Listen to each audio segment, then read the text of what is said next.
citation du chef de l'État Félix Tshisekedi qui disait nous faisons face à l'agression qui est subie, face à l'agression qui est subie notre pays, nous devons comprendre une chose essentielle. L'ennemi n'est fort que si nous sommes divisés. Il est temps d'agir avec responsabilité, unité et engagement.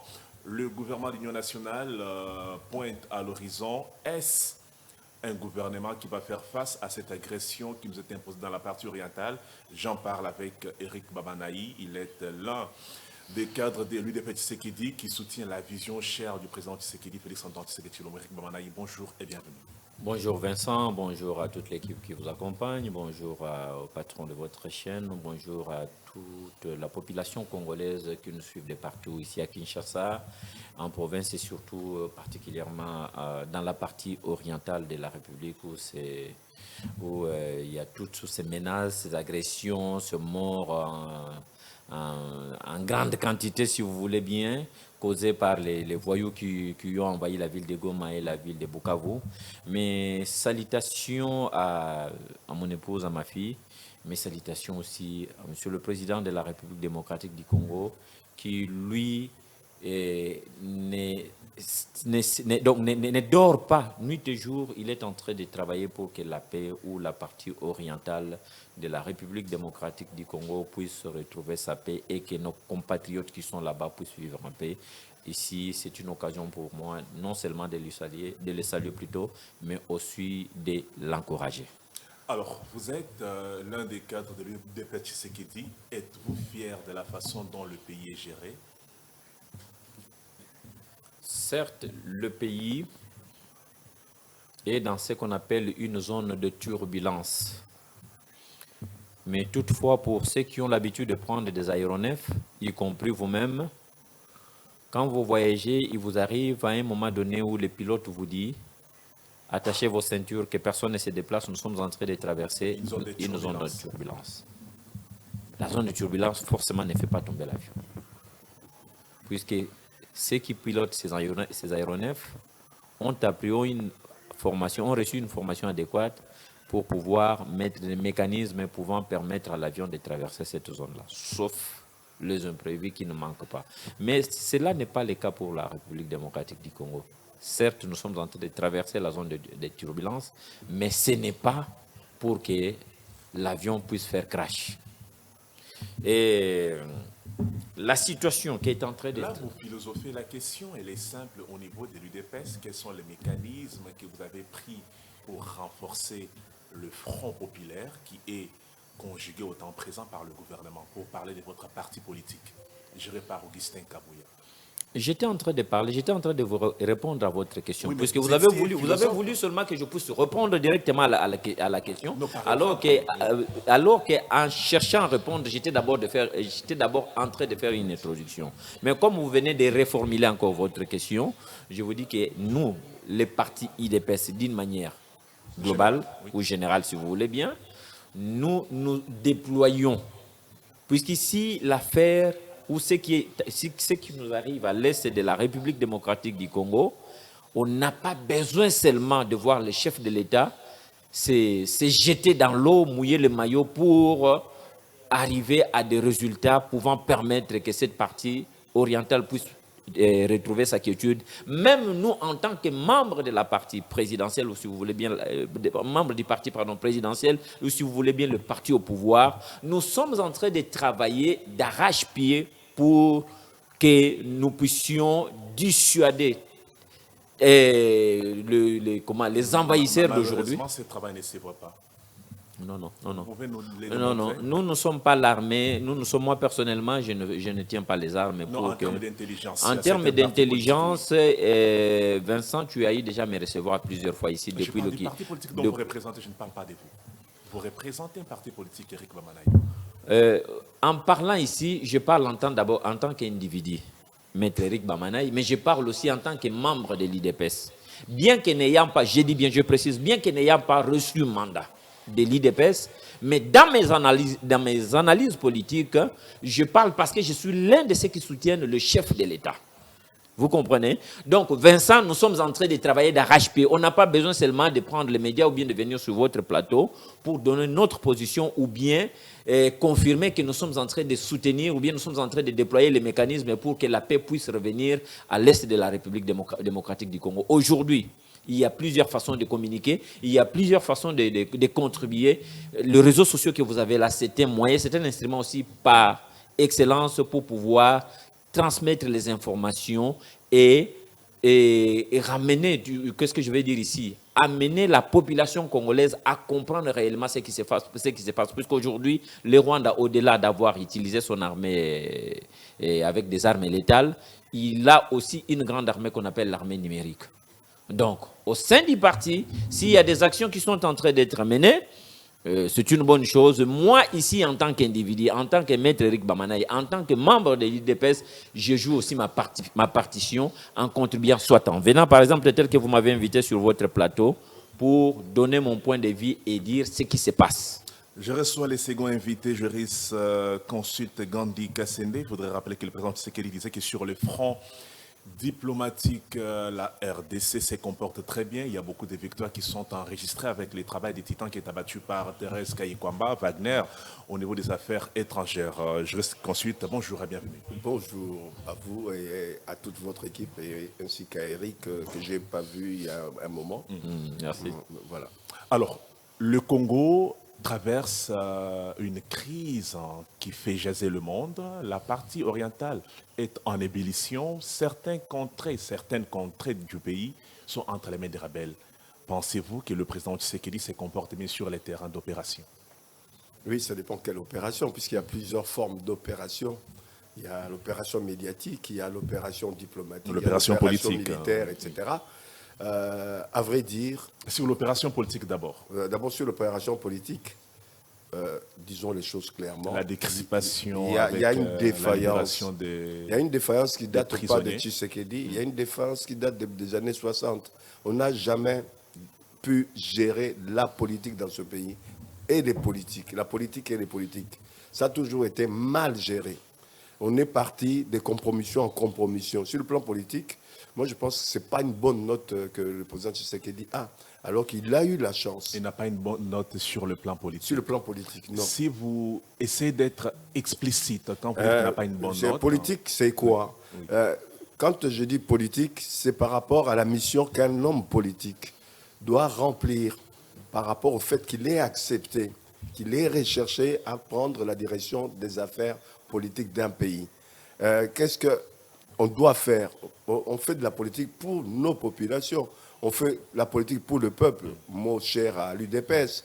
Mais quand je regarde les tableaux de l'évolution de la situation du peuple, ça a été négatif dans le passé. Mais on supposait qu'avec l'arrivée de l'UDPS au pouvoir, même si on peut dire par ailleurs, ils ont quelques excuses puisqu'ils ne dirigent pas à 100%, il n'y a pas d'amélioration. Et au contraire, il y a eu une nette amélioration, même par rapport au passé, par rapport aux politiques. Il n'y a pas d'amélioration. Il n'y a pas d'amélioration. C'est ce que le président Kabila a dit dans l'une des dernières interviews. Que l'UDPS chercherait toujours l'époux sur la tête d'un chauve pendant que la situation sociale du pays est catastrophique. J'aimerais entendre cela de quelqu'un d'autre, pas de lui. Il est resté 18 ou 20 ans au pouvoir, sans compter le nombre d'années que son père a passé au pouvoir. Ce n'est pas à lui de devenir donneur de leçons. Tshisekedi essaye tant bien que mal, mais il n'y arrive pas. Il y a des raisons pour cela. Donc je ne peux pas comparer les deux. Même si j'ai dit qu'il n'y a pas un satisfait au niveau de la gestion politique, mais il est quand même meilleur que son prédécesseur. Pourquoi il a des failles? Des failles, c'est dû à quoi? Par le fait que, d'abord, le peuple, on a constaté que ce sont les potentats du pouvoir, les ministres, les députés, les sénateurs ou autres mandataires qui vivent bien, qui ont une amélioration de leurs conditions de vie par rapport au passé. Le train de vie, est resté toujours... même amélioré par rapport au passé pour ces gens-là. Mais pour le peuple... Depuis que les salaires ont été triplés à la présidence par Vital Kamerhe, le rabais n'a pas été constaté. Non, Kamerhe, voilà un autre. Non, là, c'est pas pour donner des éléments. Mais voilà un autre. Mieux vaut aussi qu'il se taise. Les salaires, tu as vu au rabais, quand? Non, je disais, depuis que Kamer avait augmenté le salaire, triplé le salaire oui, à la oui. présidence, Ouais. rien n'a été fait pour réduire Non, ces ni salaires. à la présidence, même au Parlement. C'est lui Même qui au avait, Parlement. au Parlement, c'est lui qui était à Ça, la c'est base. l'UDPS au pouvoir. L'UDPS au pouvoir avec des traîtres à ses côtés. Alors l'UDPS... Le parti d'Eric Bamanaï, qui Bah a oui. chanté depuis 36 ans pour libérer le Congo. C'était des possible. failles, mais C'était possible, sauf qu'ils ont pieds et poings liés. pieds et poings liés. Pieds et poings liés dans le Ah, sens... pieds et poings liés. Pieds et poings liés. Ah, ok, je comprends. C'est-à-dire, ici, lié au niveau des pieds, c'est lié, ils ne peuvent pas se mouvoir. Et ils ont toujours voulu être accompagnés par des artifices, par des gens qui ne sont pas là pour le bien-être de la population. Alors qu'on voit, on le sait, tout le monde le défend de ce côté-là. Tshisekedi a une volonté de bien faire, mais lui-même est traître pour lui-même. Quand je prends l'exemple, par exemple, des gens qui détournent, un de ces combats, le combat de l'UDPS, c'est aussi arrêter la corruption ou réduire la corruption. Les gens qui détournent aussi. Les gens détournent, mais une fois passés devant la justice, ils sont disculpés. Mais ça pose un problème. C'est qu'on ne veut pas avancer. On a de bonnes idées, mais on ne veut pas avancer. Qui est responsable? Les responsables des institutions, c'est le président de la République. Même si on a un régime où ce n'est pas lui qui gère le tout, c'est le gouvernement. Mais il a une responsabilité, puisqu'à un moment donné, quand il sent son peuple en déperdition, c'est à lui de taper du poing sur la table, si possible, dans les cas actuels, de taper du poing de pied, coup de pied dans la fourmilière. Mais pendant la situation de guerre moi je dis c'était une occasion, c'est encore une occasion. Mais voilà, Monsieur le Président recherche encore des conciliations, des conciliabules. Ça, on va en parler. Ouais, Je voudrais questionner Eric Bamanaï sur le front militaire. Le président Tshisekedi disait que nos vaillants soldats se battent avec héroïsme malgré les trahisons internes. Quand on parle des trahisons internes, c'est un mot générique qui revient à tout moment. Quand il y a trahison interne, vous, au niveau du pouvoir, que faites-vous? Vous ne sanctionnez pas ceux qui trahissent au niveau de l'armée, au niveau de la chaîne de commandement? Vincent, vous savez, construire une maison, ça ne se fait pas en un seul jour. Mais la détruire, ça peut être détruit en un seul jour. Vous comprenez? Quand Kabila est arrivé, il a trouvé, en commençant par l'arrivée de l'AFDEL, ils ont trouvé les ex-phases. Qu'est-ce qu'ils en ont fait? Parmi les ex-phases-là, on avait des techniciens. On avait des brevetés. Quand je dis il y a des techniciens, donc ce qu'on appelle les thèmes, techniciens d'état-major, même les brevetés d'état-major. Donc ceux qui ont fait des écoles de guerre, ceux qui maîtrisent bien les enjeux de l'armée, comment fonctionne l'armée. Nous avons eu ce qu'on appelle les corps des artilleurs qui étaient à Mbanzangou et Fatebel. Qu'est-ce qu'on en a fait?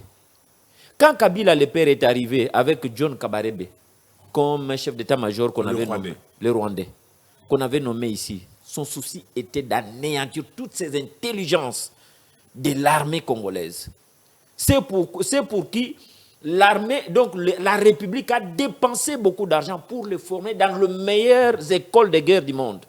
À l'Académie royale militaire de la Belgique, en Grande-Bretagne et aux États-Unis, partout. Toutes ces intelligences ont été anéanties. Et en 1998, quand l'armée rwandaise, disons, les Rwandais sont partis, ils sont revenus avec cette histoire de CNDP. Ils sont revenus avec cette histoire de comment on appelle ça, M23, M23D, RCD, Goma, tout ce que vous connaissez. Et a commencé maintenant une série des histoires qu'on appelle mixage. C'était une façon d'inféoder, donc d'emmener des corps extérieurs, des corps étrangers dans notre armée.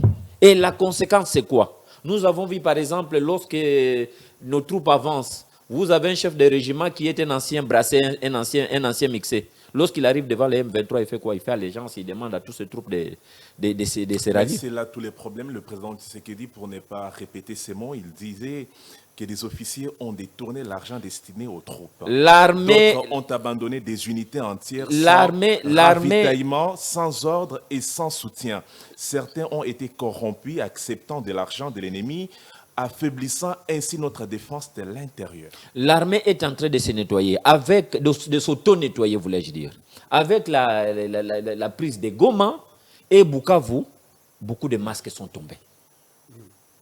Ça, au niveau de l'armée, je l'ai dit bien. Beaucoup de masques sont tombés. Moi, je proposerais même au président de la République, au lieu de fonctionner avec des généraux, des colonels et tout ça, il y a des capitaines, il y a des majors qui sont compétents, même des lieutenants, qui peuvent bien guider des troupes, conduire, diriger les zones opérationnelles. Au lieu d'avoir des généraux qui sont là pour faire leur commerce, la majorité des généraux ici sont devenus des commerçants.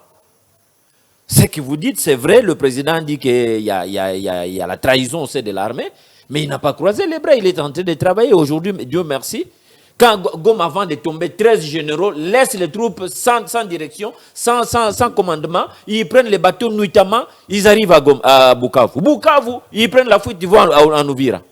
Vous pensez qu'on a besoin de gens comme ça? Alors, pour résoudre quand les militaires, à l'époque de Mobutu, les militaires disaient, avec les 31e brigades parachutistes, ils disaient Makila Mabisopo na Ekolo. Donc, on va verser notre sang pour le pays. Aujourd'hui, le président est en train de travailler pour recréer une nouvelle armée. Alors, nous allons réfléchir en termes des propositions afin de voir qu'est-ce qui pourrait être probant de telle manière à résoudre la crise dans la partie Est. D'aucuns parleraient d'un gouvernement d'union nationale. Ça, c'est le vœu du président Tshisekedi. On entend dire que la cohésion nationale doit être démise. Pensez-vous que pour finir la crise à l'Est, il va falloir que nous mettions en place un gouvernement d'union nationale? Moi, je ne suis pas de cet avis. Bien que je suis de l'IDPS, je ne suis pas de cet avis. Le président de la République est la personne la mieux informée. Il a ces informations qu'il reçoit, je ne sais pas, de toutes parts. S'il a trouvé que donc avoir un gouvernement, qui est la création d'un gouvernement d'union nationale, là c'est lui, mais je ne partage pas son avis avec lui, bien que étant du même parti politique que lui. Mais ici, je voulais aussi dire une chose. Vous savez, le monde ici, il faut qu'il y ait ce qu'on appelle le rapport de force.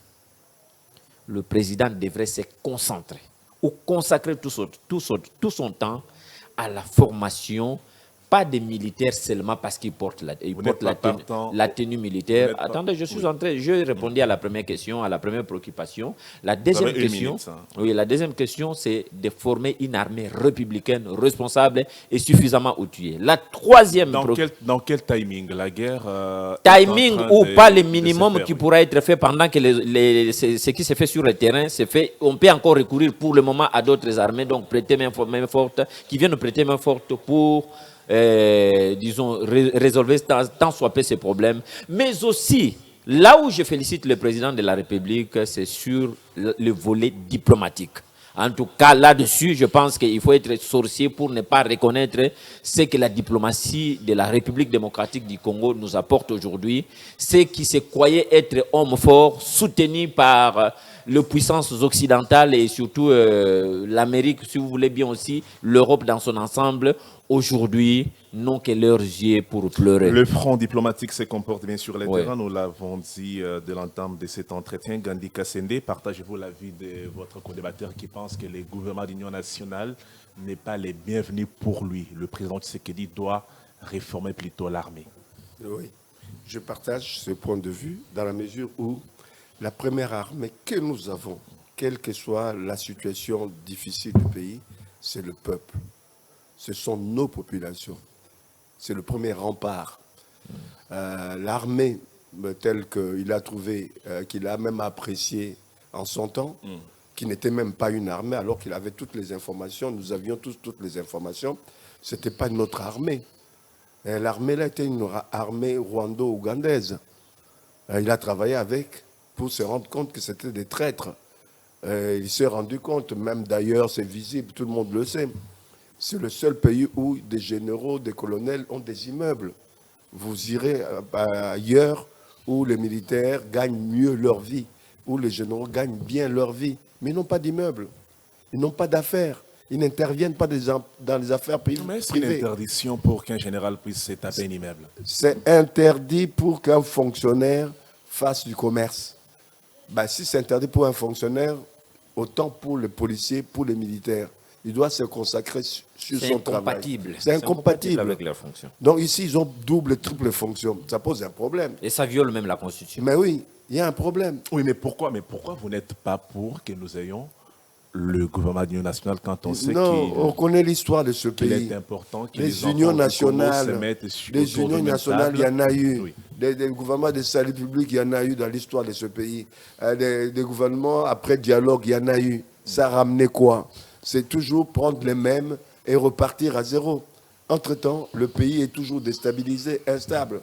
Il faut stabiliser le peuple.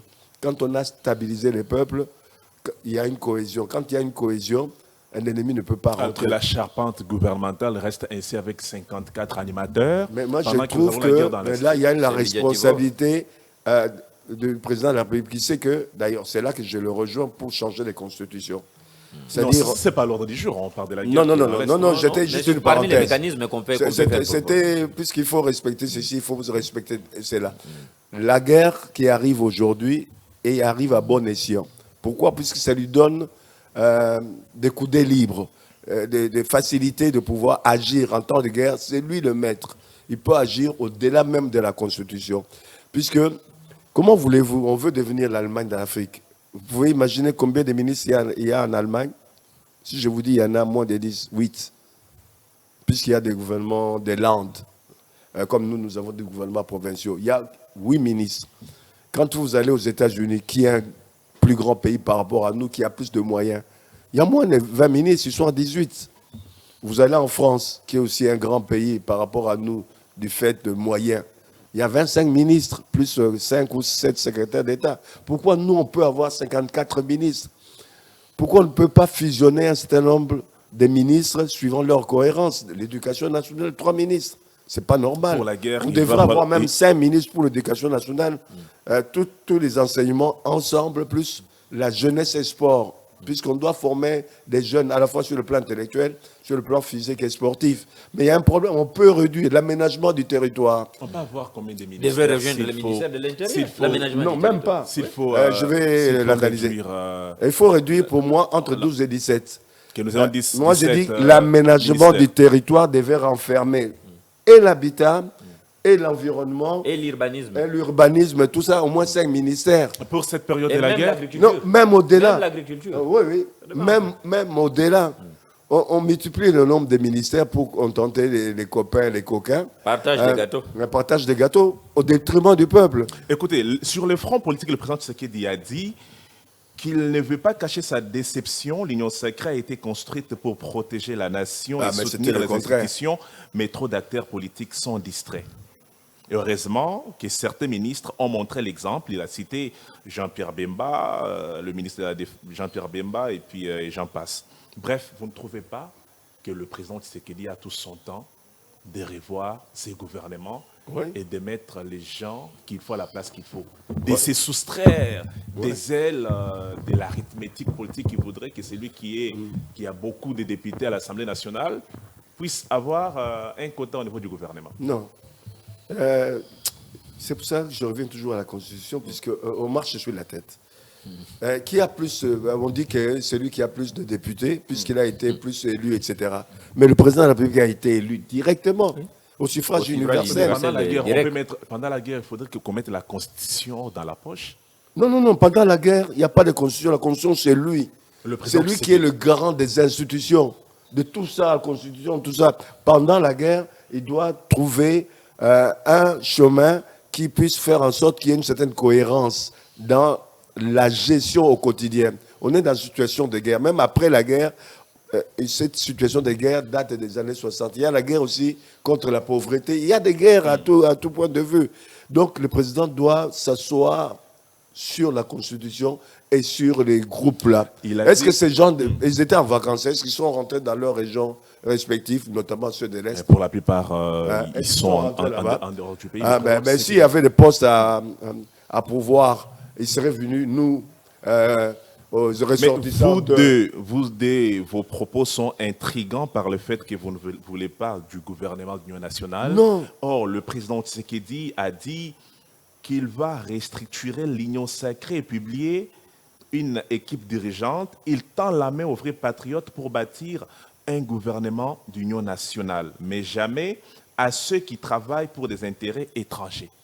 Oui, Vincent, avant de répondre à votre question, ici qu'il me soit permis de rappeler au président de la République que s'il a été réélu, ce n'est pas à cause de quoi que ce soit. Son seul bilan qui a permis sa réélection, c'est l'amour que la population congolaise a pour lui. Oui. Les 73%, virgule, je ne sais pas, 34 ou quoi que le président fait, c'est parce que le peuple congolais l'aime. Ici, j'en appelle à l'attention, si vous voulez bien. Je demande au chef de l'État d'avoir un regard soutenu à la misère, la souffrance qui est en train de traverser la population congolaise. Puisque cette population, jusqu'alors, même ce qui se passe à l'est de la République, la population est toujours derrière lui. Oui. Si au stade de Bukavu, les Rwandais ont lancé des grenades juste après la sortie de Nanga, c'est parce que pendant que Nanga était en train de parler, juste avant sa sortie, on lui a dit, oui, toi, il n'y a pas de problème, mais on ne veut pas de Banyarwanda, Barundi. Il parlait en Swahili. C'est comme ça que les Rwandais qui étaient en train de surveiller les alentours du stade ont jeté des grenades, faisant autant de morts et autant de blessés. Donc, président de la République, parmi tes supports, le plus redoutable que tu as, c'est la population congolaise. S'il te plaît, président de la République, s'il te plaît, on a parlé des trains de vie des institutions ici. Mais ceux qui t'ont élu, ceux qui t'ont voté, ce ne sont pas ceux qui sont dans les institutions. C'est cette population qui a mouillé les maillots, c'est cette population qui s'est déplacée, qui a fait des kilomètres et des kilomètres pour venir te voter, y compris moi, je te soutiens. Président de la République, tu es redevable devant cette population, devant cette nation. En ce qui concerne votre question, c'était quoi encore puisque je t'avais dit que je voulais d'abord parler de ça. Non, vous ne voulez pas la logique du président Tshisekedi qui invite ses compatriotes à l'unité pour qu'ils composent le gouvernement d'union nationale. Mais mon co-débatteur l'a dit ici. C'est comme si nous sommes dans ce qu'on appelle sous l'arbre à palabres. Oui, mais ça brille chez nous. Non, mais ça a toujours donné que le résultat depuis 1960 jusqu'à aujourd'hui. Vous voulez que Tshisekedi reste seul, mettre à bord. Les différents gouvernements issus des dialogues, des négociations, de tous les termes, puisque nous, vous savez, nous sommes forts en concept. Hein. Lorsqu'on veut nommer quelque chose, on le nomme avec pompe, on y va, mais pour un résultat mesquin. Vous comprenez? Donc tout ce que moi je vais demander au président de la République, c'est de s'en passer. Il était avec le FCCK. Ça a donné quoi? Il a appelé le Vital Kamerhe à ses côtés. Aujourd'hui, parmi les gens qui ont un langage contraire, c'est qui? Le président de la République ne veut pas négocier avec le M23. Attention avec des accusations gratuites. Et regarde-moi très bien. Je suis Eric Bamanaï, avocat de son État. Le président de la République signe et persiste qu'il ne peut pas négocier avec le M23. Et le langage de Kamerhe, c'est quoi? C'est le contraire. Le langage Le contraire, ça veut dire quoi? Il faut aller négocier. Il faut aller négocier. Les épiscopaux et tout ça, tout ce que vous voulez, l'épiscopat catholique, ils veulent quoi? Alors que le président de la République reste dans la logique de ne pas traiter avec les rebelles, les terroristes des M23, mais les catholiques vont, même au-delà d'aller voir les M23, ils vont aller voir Kagame. Lorsque les officiels refusent de s'afficher avec Kagame sur les photos, mais vos catholiques et l'église protestante vont s'afficher avec Kagame. Ils vont voir Ruto, ils vont voir ceci, cela. Ils vont voir Sassou pour faire quoi? S'asseoir, refuser les sanctions contre Kagame. Qu'est-ce que nous avons attiré encore? Quel profit nous avons attiré encore? Gardez la parole. Le président Tshisekedi, je reviens dans son discours parce que je trouve que son discours est solennel. Il dit qu'il a échangé avec les leaders religieux, ils veulent jouer un rôle dans la paix. Le président Tshisekedi était ouvert, mais il leur a dit une chose claire, qu'il ne discuterait pas avec des pantins. Il a autorisé des initiatives diplomatiques depuis 2022. Il a demandé à Kenyatta et Lorenzo de sonder ces groupes armés, mais il refuse de parler avec ceux qui ne sont que des marionnettes d'intérêts étrangers. La question est simple. Le président Tshisekedi discutera avec qui? Le président Tshisekedi dialoguera, si vous voulez bien, puisque discuter, dialoguera avec le Rwanda dans le processus de Luanda. Là où il devrait se présenter, c'était le 15 février ou bien le 15 janvier. Il a séché. Donc, pour qu'ils nous disent pourquoi ces troupes sont en République démocratique du Congo, pourquoi nous agressent-ils? Ça, c'est la première démarche. Deuxième démarche, nous avons le processus de Nairobi. Ce processus ne concerne que les groupes armés, toutes tendances confondues.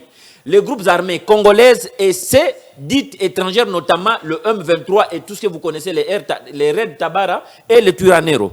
Et à cela, ce n'est pas le président de la République qui parlera avec... Il y a un médiateur qui a été nommé, c'est Uhuru Kenyatta, même si l'actuel président, le président en exercice de Kenya, Uhuru Kenyatta, pardon, pas Uhuru Kenyatta, William Ruto, s'est précipité en violation même de toutes les règles qui gouvernent les organisations sous-régionales auxquelles ils appartiennent. Il s'est permis d'aller nommer Obasanjo et l'ancien Premier ministre, éthiopien. Alors que ces deux-là ont déjà un esprit partisan, ils sont partials puisque ce sont les amis de Kagame. Alors tout ce que moi je vais demander au président de la République, qu'il reste ferme dans sa position, puisque le président de la République a des options. Soit il accepte de négocier avec ces panthères de M23, il protège son pouvoir et la nation est sacrifiée. Soit il refuse de négocier avec eux, il renforce comment on appelle ça, l'option diplomatique et militaire, il protège la nation. Là, tous, nous allons continuer à les soutenir. Merci et la population continuera à être derrière. Je félicite les internautes qui nous suivent via la page Facebook de la chaîne Face Télévision. Vous faites très bien de nous écrire partout. Vous êtes en train de nous suivre. Gandhi Kassende, nous allons changer de thématique, mais avant de changer de la thématique, répondre à la question, le président Tshisekedi doit discuter avec qui? Parce qu'il ne veut pas échanger avec Nanga, il pense que ce sont des pantins, des marionnettes. Il faudrait aller à la racine. Mais c'est ce qu'il a fait pendant 2 ou 3 ans. Oui. Quand on suit l'analyse de commun de mortels, beaucoup disent que c'est le Rwanda, mais derrière le Rwanda, il y a de gros bonnets, les États-Unis, la France, etc. Mais il est allé proche, plus près des Américains, des Français et autres. Et qu'est-ce que ça a donné? Mais ça donne le résultat que vous avez. Et historiquement, on n'a jamais eu les déclarations sur le plan diplomatique. Ce n'est pas des déclarations, ce ne sont pas que des... Il y a des sanctions. Des sanctions concrètes sanctions qui viennent de tomber. Qui font mal, au Rwanda. Le Rwanda vit des subventions, si on ne le sait pas. Le Rwanda ne vit pas de coltan ou autre comme nous. Le Rwanda vit des subventions. Toutes les subventions sont gelées. On a arrêté tous les contrats qui faisaient que le Rwanda vive. Ils le ressentent peut-être pas dans l'immédiat. D'ici dans les 6 mois, dans les 12 mois, ils vont le ressentir. Moi, je pense que le président tapait là où il fallait taper. C'est pas Kadam. Il a tapé là où ça fait mal. Il est là où ça fait mal. Aujourd'hui, il a même des avancées par rapport aux Américains. Si j'ai des bonnes informations, je pense que dans la semaine ici, il y aura des émissaires de la RD Congo qui vont aller voir les responsables américains, voir ils sont déjà partis. Ouais, voir quel genre de contrat ils vont signer dans le bon sens. Que vous le vouliez ou non. Moi, je l'ai dit il y a 1 mois, juste après les élections, moi j'ai dit, comme ce monsieur a gagné les élections, Trump, comme il a promis d'arrêter tous les conflits qu'il y a dans le monde, il va commencer par ses proches, notamment l'Israël et autres. Il a fait pour l'Ukraine. Oui. Maintenant, c'est à notre tour. Vous verrez que la guerre va s'arrêter d'une manière ou d'une autre. C'est comme une pluie qui vient avec des vagues. L'averse, à un moment donné, ça s'arrête. Mais ça va s'arrêter comme ça, sans pour autant que réellement qu'on ait engagé toutes nos forces. Quelles forces d'ailleurs? Puisque les forces que nous avons aujourd'hui, je peux y dire, c'est Ouazalendo, oui, ou alors les jeunes gens qu'on a recrutés. Les autres là, ce ne sont pas les nôtres. Les autres là, ils sont plus de 200 qui sont des officiers qui proviennent soit de l'Ouganda, des brassages. Ce n'est pas notre armée. C'est pas notre armée. Moi, je dis, il a réussi sur le front diplomatique, mais c'est le front qu'il fallait attaquer, puisque la guerre comme telle, ce n'était pas sûr qu'on allait gagner cette guerre dans l'immédiat. Mais le fait qu'il ait choisi d'abord les côtés diplomatiques, qu'il ait choisi aussi de jouer avec l'opinion ou les opinions nationales, que ce soit chez nous, que ce soit en Europe ou en Amérique, vous voyez toute la diaspora. Au-delà de la diaspora, c'est un mouvement. Même aux États-Unis, je n'ai jamais vu de manifestations pour soutenir le Congo. Sur le plan diplomatique, non comment. Non, il n'y a pas de commentaires. Remporté haut les mains. Haut la main, nous continuons. Aux dirigeants, bravo également. Ça ne doit pas FRDC, s'arrêter. Qui font un travail. On doit continuer à travailler sur l'opinion. Gardez la parole. Oui. On change de thématique. L'ancien dirigeant de la République démocratique du Congo, RDC, Joseph Kabila Kabange, a déclaré le dimanche 23 février que la mauvaise gouvernance de son successeur, le président Félix Tshisekedi, n'était pas pour rien dans les conflits qui sévissent dans l'Est du pays. Les troubles ne peuvent être uniquement imputés aux avancées du mouvement armé M23 soutenu par le Rwanda ou aux tensions entre Kinshasa et Kigali, a écrit M. Kabila dans une tribune parue dans le journal sud-africain Sunday Times. Un commentaire. Ça me fait sortir des urticaires. Dans le sens où, vous avez vu ce qui s'est passé à 2 reprises en Afrique du Sud. Malem, on sait qu'il n'est pas tendre avec le président sud-africain actuel. Mais quand il s'est agi que le Rwanda dise du mal de l'Afrique du Sud et de Ramaphosa, mais Malem, l'opposant, est venu défendre le président de la République, défendre l'Afrique du Sud. Même le Parlement L'intérêt d'abord de la nation. De la nation d'abord, ouais. Patriote. On a vu avec Trump. Trump a voulu bousculer Ramaphosa par rapport aux terres, par rapport à la décision de pouvoir équilibrer les choses. Mais les Blancs, là, sont montés au créneau, soutenir Ramaphosa et l'Afrique du Sud en disant « Trump, ce n'est pas vos problèmes. Nous sommes en bon terme. On règle nos problèmes intelligemment. »